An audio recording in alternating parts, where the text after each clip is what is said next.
कक्षा 11 मैथमेटिक्स। छात्रों, ये हमारी वीडियो नंबर 3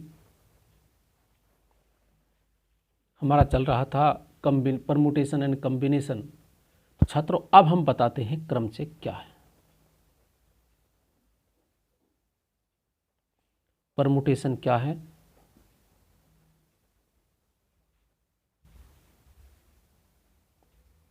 देखो, यदि हम ऐसे विन्यास बनाएं जिसमें क्रम का ध्यान रखा जाए।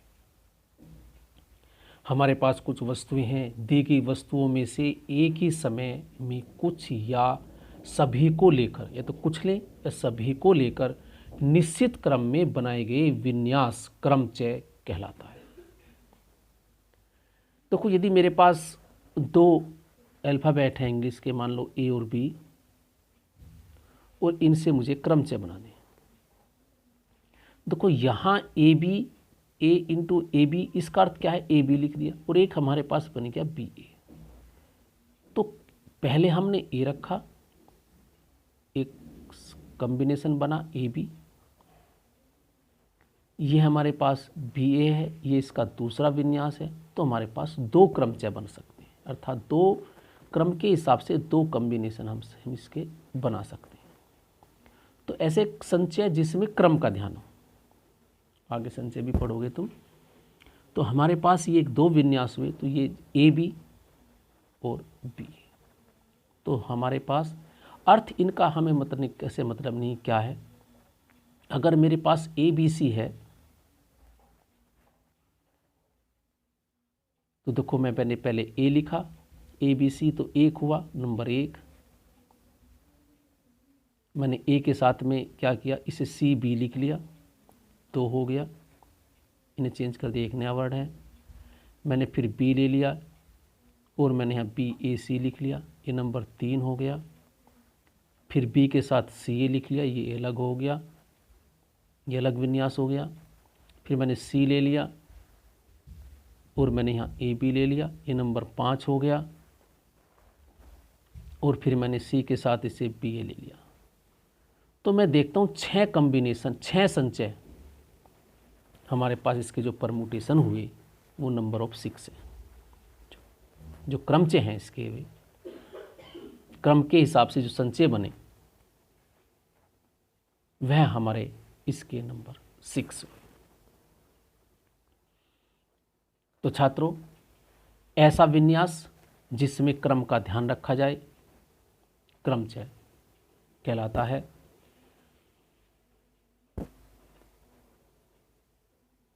हमारे पास कुछ फॉर्मूले हैं क्रमचय के। यदि मेरे पास सभी वस्तुएं भिन्न हैं, सबसे पहला है क्रमचय जब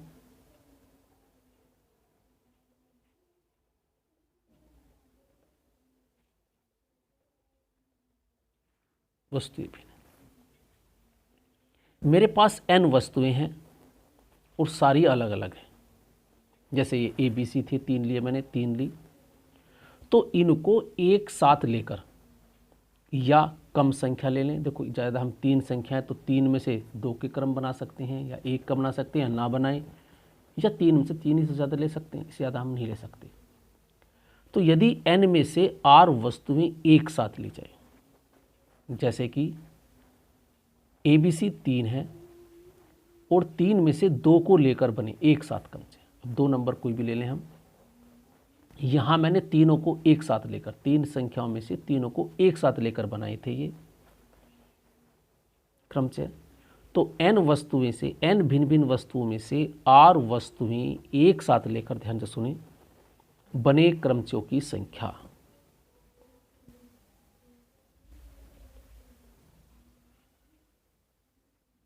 नोटेशन के हिसाब से इसे लिखेंगे परमुटेशन NPR, और ये हल होता है factorial n upon factorial n minus r। ध्यान रहे, यहाँ जो r है, n एक प्राकृतिक संख्या है। n या तो r 0 हो गया, 0 से बड़ा होगा, लेकिन या हमारे पास n हो सकता है। तो r 0 हो सकता है, 0 से बड़ा हो सकता है, n के बराबर हो सकता है, n से छोटा हो सकता है। तो ये हमारे पास हुई कुल क्रमचय। तो छात्रों अभी हम क्वेश्चन करेंगे और क्लियर हो जाएगा। n भिन्न भिन्न वस्तु में से, बिल्कुल कोई भी रिपीटेशन इसमें नहीं है, कोई भी वस्तु दो एक सी नहीं है। तो n भिन्न भिन्न वस्तुओं में से r वस्तुएं एक साथ लेकर बने क्रमचयों की संख्या। कुछ अगर हम देखें, अगर तुमसे कहा जाए 1p1 कितना होता है, कहीं आ जाए एक में से एक, तो देखो फॉर्मूले के हिसाब से फैक्टोरियल 1, इस फॉर्मूले के हिसाब से 1 है और 1 माइनस 1, तो फैक्टोरियल 1 0, फैक्टोरियल का मतलब 1, 1 गुना फैक्टोरियल 0 का मान मैंने आता है 1, याद कर लो, तो आंसर 1 है। तो 1p1 का मान हमेशा। अगर मैं npn की बात करूं, ऐसे ही फैक्टोरियल n माइनस n, तो फैक्टोरियल n ये 0, फैक्टोरियल 0 का मान 1, तो इसका आंसर है फैक्टोरियल n। तो छात्रों npn अर्थात n वस्तुएं थी भिन्न भिन्न, और उनमें से सभी को एक साथ लेकर, जैसे मैंने कहा था 3 थी हमारे पास ABC, तो 3 में से तीनों को एक साथ लेकर कितने क्रमचय बनेंगे? 3p3। देखो ऐसे लिखना बहुत बड़ा कठिन काम। अगर मैं हमारे पास 10 वस्तुओं को कहा जाए 10 वस्तुएं हैं, उनमें 7 को लेकर बनाओ, 10 शब्द अलग अलग, तो थोड़ा कठिन वर्क होता है। तो कैलकुलेशन में क्या हो गया, 3p3 अर्थात 10 को एक साथ लेकर 10p10, तो इसका अर्थ हुआ फैक्टोरियल 3, और फैक्टोरियल 3 का अर्थ कितना होता है, फैक्टोरियल 6, 3 2 1 6, देखो 6 आगे नहीं आगे, तो 1 2 3 4 5 6, तो 3 वस्तुओं को एक साथ लेकर, 3 वस्तुओं में से सभी वस्तु को लेकर बने क्रमचय होते हैं यहाँ 6। तो npn का मान, अगर कहीं np 0 आ जाए, कोई भी वस्तु ना ली, तो इसका मतलब factorial n minus 0 n upon factorial n, तो ये आ गया 1। तो np 0 का मान 1 होता है। तो यदि n में से कोई भी वस्तु ना लें, कितने क्रमचय बनेंगे, 1। अब हमारे पास ये हुआ हमारा कब, जब वस्तुएं भिन्न भिन्न थी। तो कुछ छात्रों यदि हमारे पास सेकंड केस है,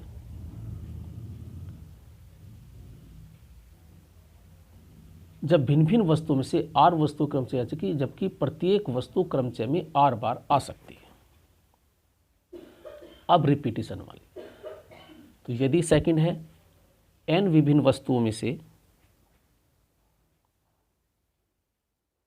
ये था नॉन रिपीटेशन, जब वस्तु की पुनरावृत्ति नहीं होती एक तरीके से, जब n विभिन्न वस्तुओं में से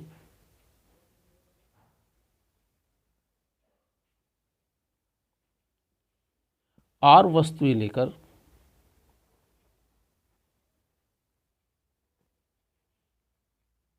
क्रमचयों की संख्या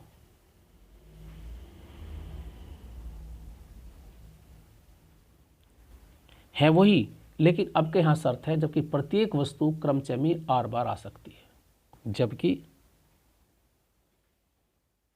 यहाँ पुनरावृत्ति लिखने से था पुनरावृत्ति, तो इसमें क्रमचय होते हैं n की पावर r, n की पावर r। तो इस पे पहले पूर्व में क्वेश्चन, पहली वीडियो में क्वेश्चन हुआ था कि जब पुनरावृत्ति नहीं है और पुनरावृत्ति है, अगर पुनरावृत्ति है तो पहली घटना का कोई प्रभाव नहीं पड़ेगा। तो अगर पहले हमारे पास n में से r ली है, तो n जो घटनाएं घटित करी हमने r बार, n into n r times, तो ये हमारे पास हो जाएगी n की पावर r। थर्ड केस है,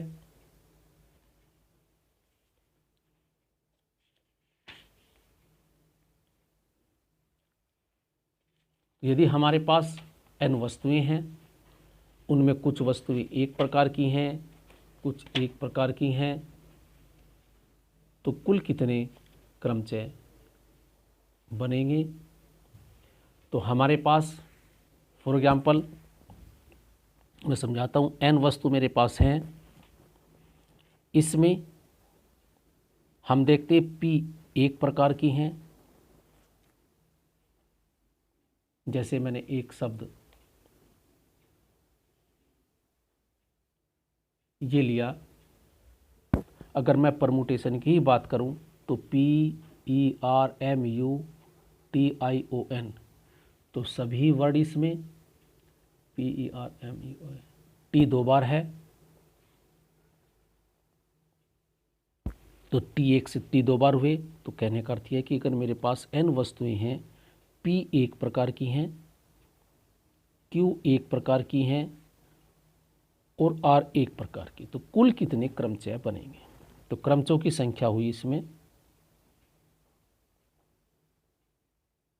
जब एग्जाम्पल आएगा क्लियर हो जाएगा। तो फैक्टोरियल n, फैक्टोरियल P एक प्रकार की, Q एक प्रकार की और R एक प्रकार की, तो इतने क्रमचय बनेंगे। तो ये हमारी हुई क्रमचय पर आधारित कुछ थ्योरी। अब हम इसका एक क्वेश्चन करते हैं। पहला क्वेश्चन है, मैं एक्सरसाइज आपको दिखा दूं।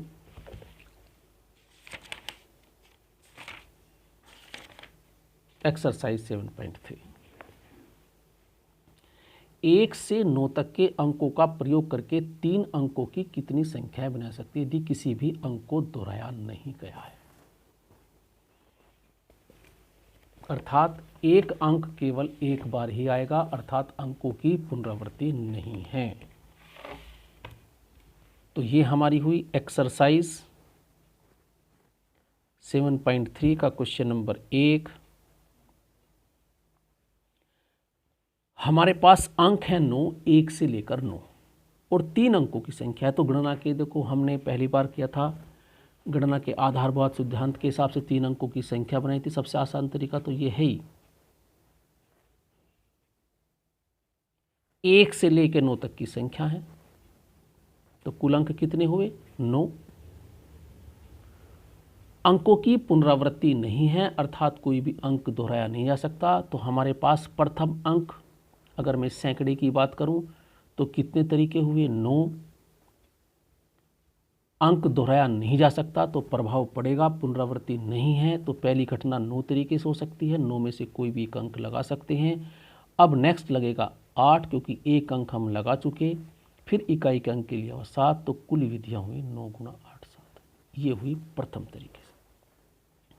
तो हमारे पास भिन्न भिन्न तरीकों 8 9 संख्याएं हैं जो भिन्न भिन्न हैं, और एक साथ 3 लेकर कितने क्रमचय बने? तो कितनी संख्या बनी? कब? जब पुनरावृत्ति नहीं है।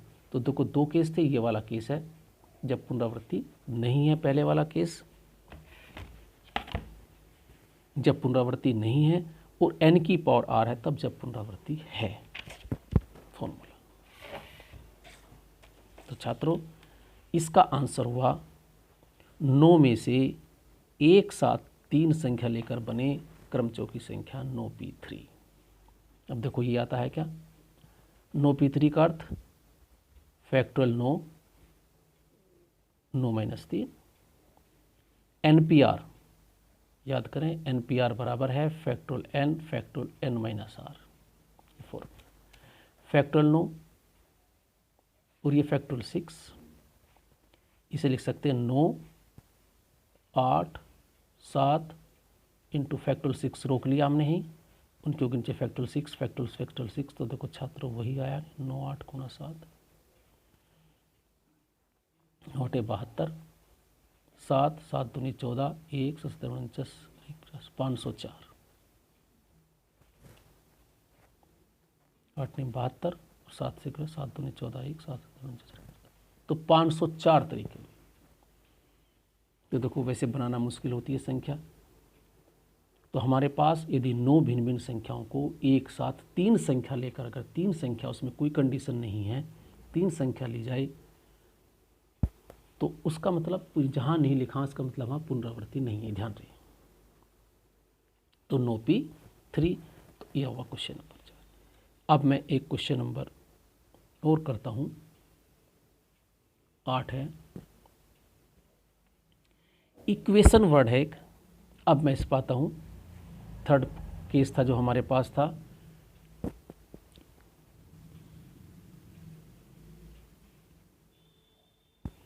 देखो इक्वेशन हमारे पास वर्ड है, हम देखते हैं ई रिपीट नहीं है, क्यू रिपीट नहीं है, यू रिपीट नहीं है, ए रिपीट नहीं है, टी रिपीट नहीं है, आई रिपीट नहीं है, आई रिपीट नहीं है, अर्थात सभी भिन्न भिन्न है। ध्यान 1 2 3 4 5 6 7 8, तो हमारे पास 8 वर्ड है छात्रों।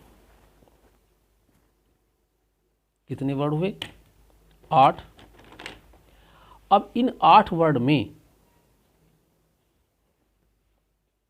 वो कहता है इक्वेशन शब्द के सभी अक्षरों में से प्रत्येक को तथ्य केवल एक बार ही प्रयोग करना है।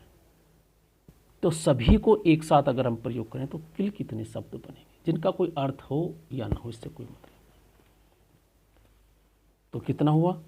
देखो हमारे पास 8, तो 8 के 8 सभी भिन्न भिन्न, ध्यान रहे, ये ध्यान रहे भिन्न भिन्न होने चाहिए, चेक करना है कि क्योंकि कोई भी अक्षर इसमें रिपीट नहीं है।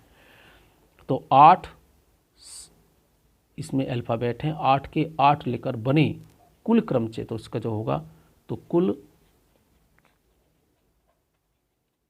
शब्दों की संख्या जो बनेगी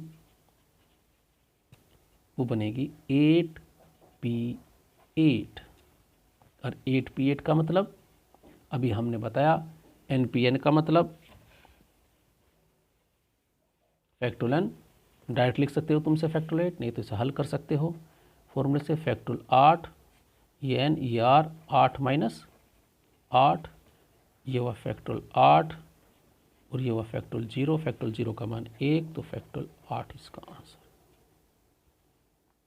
8 को लिख सकते हैं 8 गुणा 7 गुणा 6 गुणा 5 गुणा 4 गुणा 3 गुणा 2 गुणा 1।